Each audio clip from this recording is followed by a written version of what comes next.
ఇక మరో interesting topic Putin body double గురించి. అలస్కాలో ట్రంప్తో భేటీ అయిన పుతిన్ ఒరిజినల్ కాదు, ఆయన డూపు.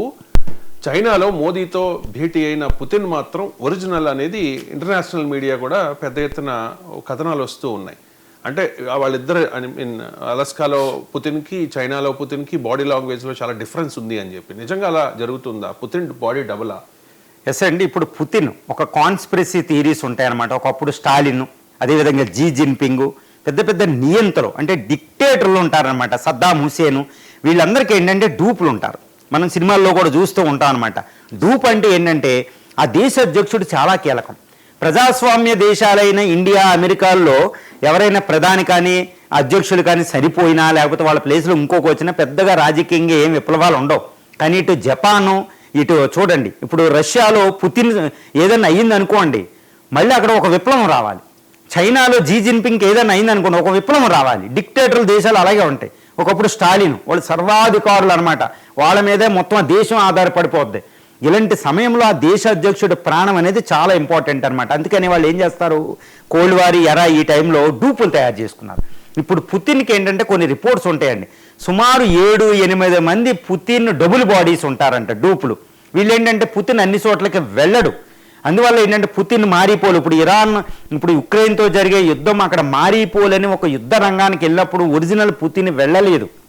అది అనేది ఎలా తెలుస్తుందంటే, ఒరిజినల్ పుతిన్కి అక్కడ మనకి చెవి భాగంలోను, తర్వాత చిన్ను ఎలా ఉంది, ముక్కు ఎలా ఉంది, మాట ఎలా ఉంది, లోపల పళ్ళు వరుస ఎలా ఉంది, తలకొట్టు ఎలా ఉంది, నడక స్టైల్ ఎలా ఉంది, పొట్ట, ఇవన్నీ తెలుస్తాయి అనమాట. ఇప్పుడు పుతిన్ చూస్తే బ్లాక్ బెల్ట్, కేజీబీ ఏజెంటు, చాలా ఫిట్గా ఉంటాడు ఆయన. 70 సంవత్సరాల వయసులో కూడా, 70 సంవత్సరాలు దాటిన. కానీ అక్కడ మొన్న అలస్కా ట్రంప్తో మీట్ అయిన పుతిన్ ఫిట్గా లేడు. ఆయన నడక స్టైల్ కూడా దారుణంగా ఉందన్నమాట. ఆయన యాహభావాలు, మీడియాతో మాట్లాడుతూ కూతలు వేయడం, ఇవన్నీ పుతిన్ ఒక రాయల్గా, ఒక డీసెంట్గా మాట్లాడే ఒక దేశ అధ్యక్షుడు పుతిన్లో ఆయన వ్యవహరించలేదండి. కాబట్టి అక్కడ అలస్కా వెళ్ళిన పుతిన్ ఒరిజినల్ పుతిన్ కాదు, ఒక డూప్ అంటారు. ఎందుకంటే అలస్కా అమెరికా భూభాగానికి వెళ్తున్నాడు. ఆయన ప్రాణానికి అక్కడ ప్రమాదం ఉంటుంది. That is United states of America.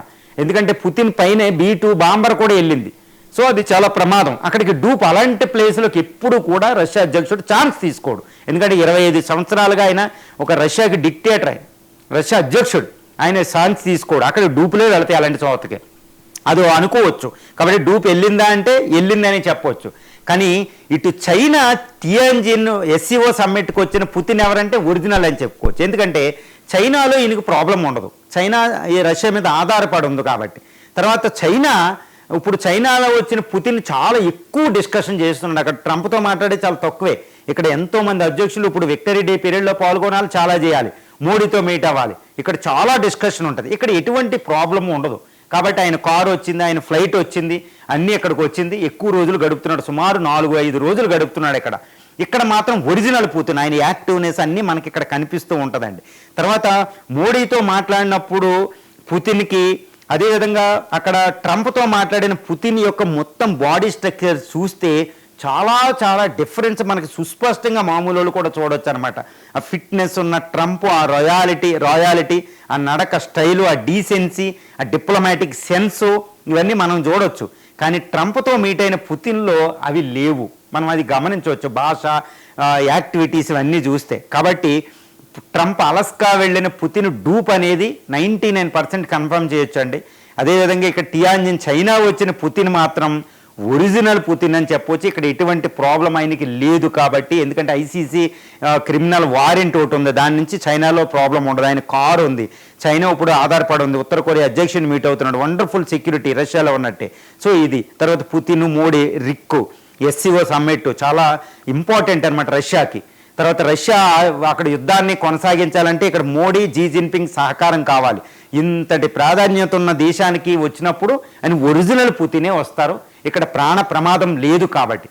శత్రు దేశం వెళ్ళినప్పుడు డూప్ వెళ్తారు, మిత్రదేశం వచ్చినప్పుడు ఈయన వస్తారు. కాబట్టి ఈ పుతిన్ డూప్ అనేది ఇక్కడ సుస్పష్టంగా మనకి తెలిసిపోతుంది. ఇదేం కాన్స్పిరసీలు కాదు, ఈ నిజమని మనం నమ్మాలి. ఎందుకంటే పుతిన్ ప్రాణం మీదే ఆధారపడే అక్కడ రష్యా యొక్క అస్తిత్వం నిలబడి ఉంది. కాబట్టి రష్యా అంత సెక్యూరిటీ మెజర్స్ తీసుకుని ఇటు డూపులు తయారు చేసి పెట్టుకుందనమాట. Right. Thank you so much MG Rao గారు, చాలా అంశాలకు సంబంధించి